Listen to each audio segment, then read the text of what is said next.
Hello everyone, let us start our Unit 1, Chapter number 2, which includes three major topics: biosensors, protein engineering and genetic engineering. ये तीन topics जो हैं वो बहुत ज़्यादा इम्पॉर्टेंट है, एग्ज़ाम्स में बार बार रिपीटेडली आते भी हैं.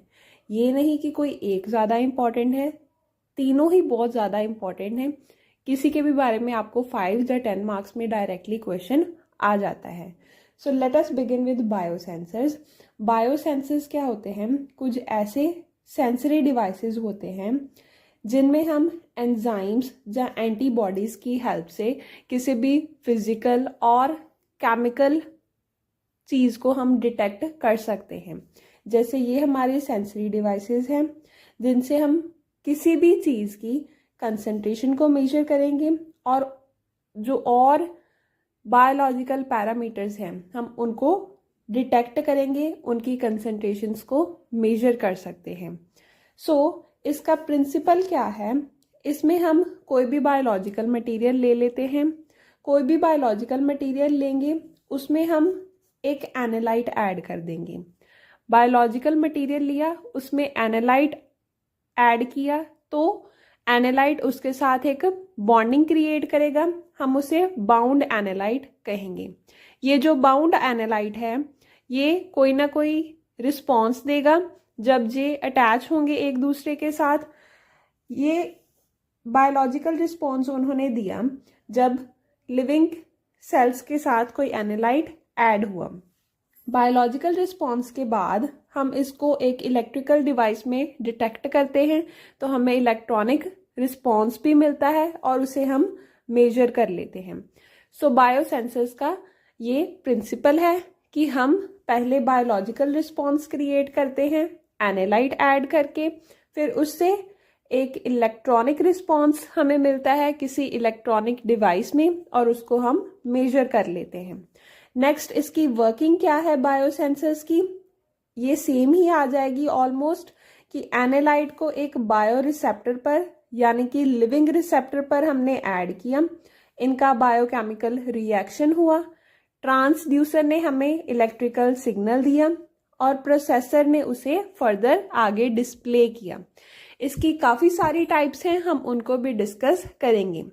फर्स्ट इसकी टाइप है electrochemical biosensors. Electrochemical biosensors electric current को मेजर करते हैं.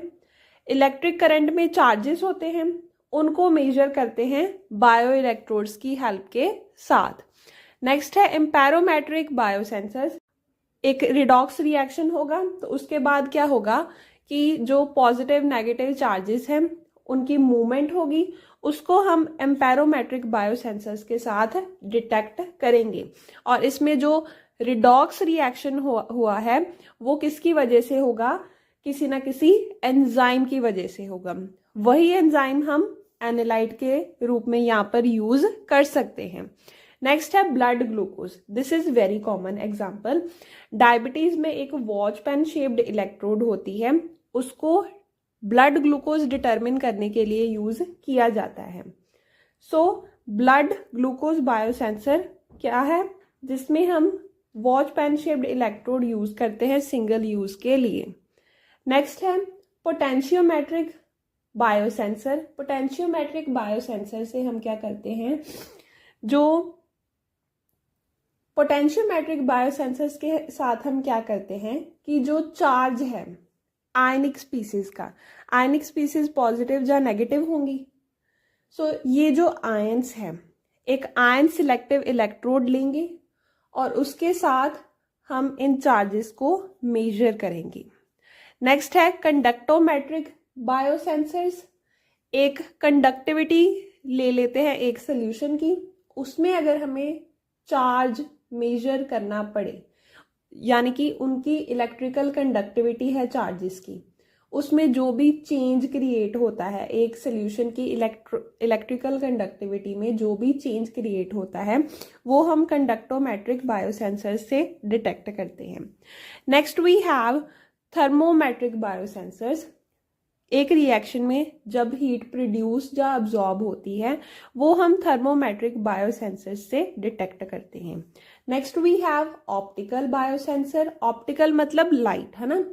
सो इसमें क्या करते हैं, हम एक बायोलॉजिकल रिएक्शन को मेजर करते हैं, पर जो चेंजेस आते हैं लाइट के साथ, लाइट की प्रॉपर्टीज में, जैसे एब्जॉर्बेंस क्या हुई, रिफ्रैक्टिव इंडेक्स क्या हुआ, उससे हम क्या है मेजरमेंट करते हैं। मतलब ऑप्टिकल प्रॉपर्टीज को यूज करके हम सेंस करते हैं जो भी बायोलॉजिकल रिएक्शन हुआ। Next we have fibre optic lactate biosensor.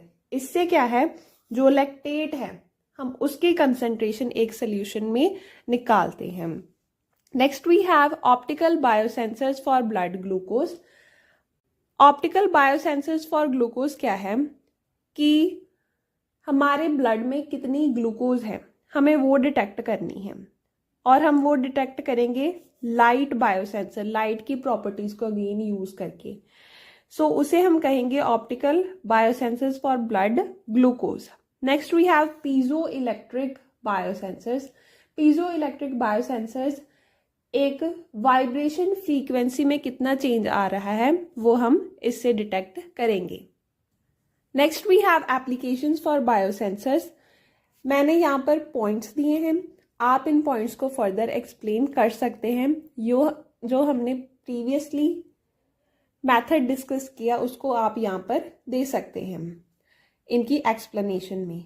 तो इसकी एप्लीकेशंस क्या हैं, स्क्रीनिंग ऑफ डिजीजेस में, डिजीजेस को स्क्रीन करने के लिए, क्लिनिकल स्क्रीनिंग के लिए, इंडस्ट्रियल प्रोसेसिंग के लिए, एग्रीकल्चर में हम इसे यूज करते हैं, इन्वायरमेंट पोल्यूशन कंट्रोल में भी हम इसे यूज करते हैं।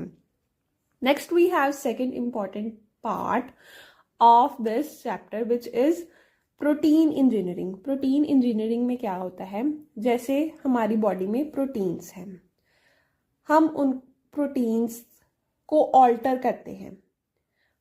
हमने पढ़ा है कि प्रोटीन्स में अमाइनो एसिड्स होते हैं, हम उन अमाइनो एसिड्स की सीक्वेंसेस को थोड़ा इधर उधर कर देते हैं, चेंज कर देते हैं, ऑल्टर कर देते हैं, जिससे हम एक न्यू प्रोटीन क्रिएट करते हैं।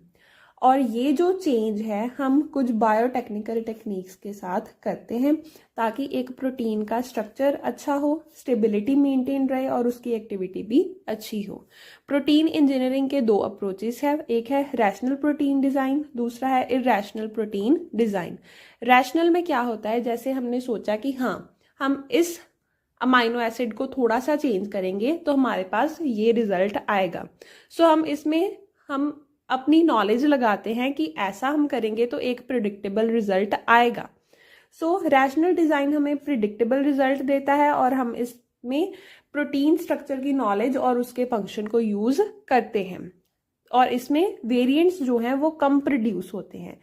पर इरैशनल प्रोटीन डिजाइन में क्या होता है कि हमें नहीं पता होता कि हम कैसे प्रोटीन प्रोड्यूस करने जा रहे हैं, तो काफी सारे प्रोटीन्स प्रोड्यूस हो जाते हैं।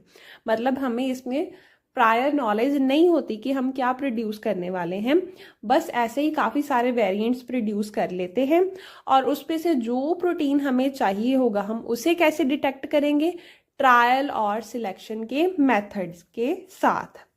नेक्स्ट वी हैव कि इसका ऑब्जेक्टिव क्या है, इससे स्टेबिलिटी इंक्रीज होती है, एफिशिएंसी इंक्रीज होती है, और इंट्रोड्यूस होती हैं एक्टिव साइट्स एक प्रोटीन में, पीएच डिपेंडेंस चेंज हो सकती है, और प्योरिफिकेशन भी इजी मेथड के साथ होगी।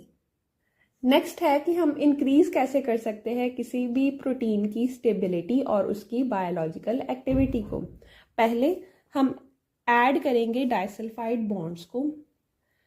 ये डाइसल्फाइड बॉन्ड्स क्या करती हैं, प्रोटीन के अलग अलग पार्ट्स को इकट्ठा लॉक कर देती हैं। जैसे हम इसमें एग्जांपल दे सकते हैं ज़ाइलानेस की, या ज़ाइलानेस में हम डाइसल्फाइड बॉन्ड्स ऐड करते हैं जिसके साथ थर्मल स्टेबिलिटी इंक्रीज होती है। सेकेंड वी हैव कि हम एस्पैराजीन को अमाइनो एसिड्स में चेंज करते हैं।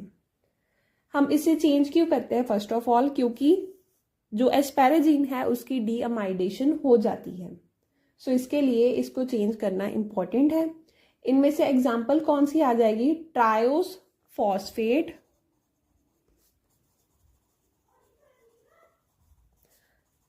आइसोमरेज की। सो ट्रायोस फॉस्फेट आइसोमरेज क्या करता है कि एफिशिएंसी को इंक्रीज करता है।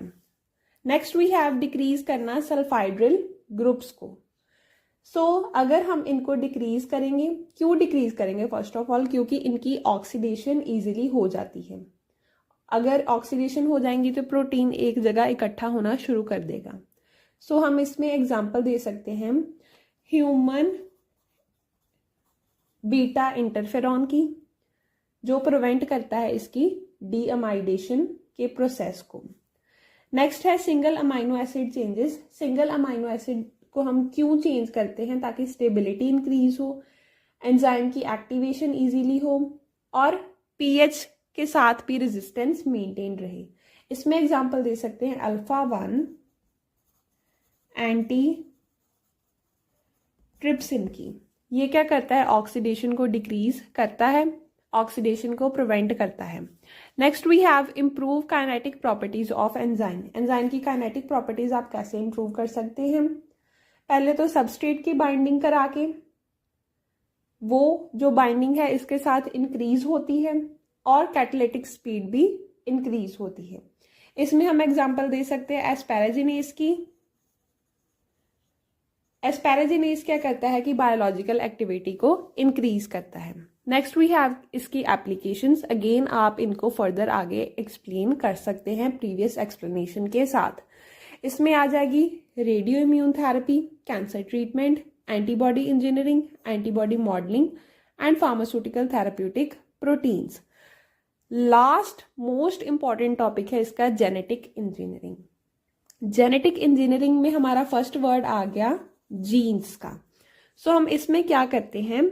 हम क्या करते हैं कि कोई हम डीएनए लेते हैं और उसको एक होस्ट में इंसर्ट कर देते हैं। उस डीएनए को हम किसी और होस्ट में ऐड कर देते हैं ताकि उसकी जो जीन्स है वो चेंज हो जाए। दिस इज जेनेटिक इंजीनियरिंग, जिससे हम जीन्स को ऑल्टर करते हैं। इससे क्या होता है, जब हम किसी की जीन्स चेंज कर देते हैं तो हमारे पास जेनेटिकली मॉडिफाइड ऑर्गेनिज्म प्रोड्यूस होता है, हमें जीएमओ मिलता है। वो जो जीएमओ हमें मिला उसके प्रॉपर्टीज क्या होगी कि उसमें डीएनए, आरएनए और प्रोटीन्स थोड़े अलग होंगे।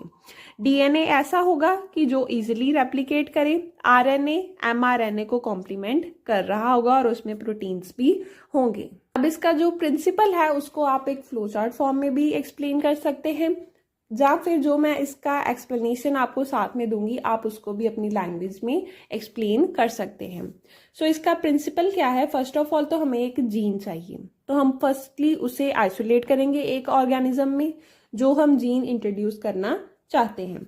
उस जीन को आइसोलेट करने के बाद उसमें हम एक R vector, that is recombinant vector, जो हम आगे नेक्स्ट यूनिट में, यूनिट नंबर 3 में डिस्कस करेंगे, उसको हम जीन में इंट्रोड्यूस कराएंगे और फिर उसे हम बैक्टीरियल सेल में इंसर्ट कर देंगे। इसके साथ क्या होगा कि वो सेल क्या करेंगे कि उसको अडेप्ट कर लेंगे उस आर वेक्टर वाली जीन को या डीएनए को। फिर क्या होगा कि जैसे उस सेल में वो जीन चली गई तो हम उस सेल को फिर सिलेक्ट करेंगे, उस बैक्टीरियल सेल को सिलेक्ट करेंगे जिसमें वो आर वेक्टर वाली जीन चली गई है, और फिर वो बैक्टीरिया को इनडेफिनेटली ग्रो करने देंगे। और फिर क्या होगा, वो जीन जो हमने आइसोलेट की थी उसका एक्सप्रेशन इजीली हो जाएगा। नेक्स्ट है इसकी एप्लीकेशंस क्या है। हम इसे इन्वायरमेंट एप्लीकेशंस में यूज़ करते हैं, फार्मास्यूटिकल्स में भी यूज़ करते हैं, एग्रीकल्चर और क्रॉप इन्वॉल्वमेंट में भी, और industrial processes and ethical and social consideration में भी।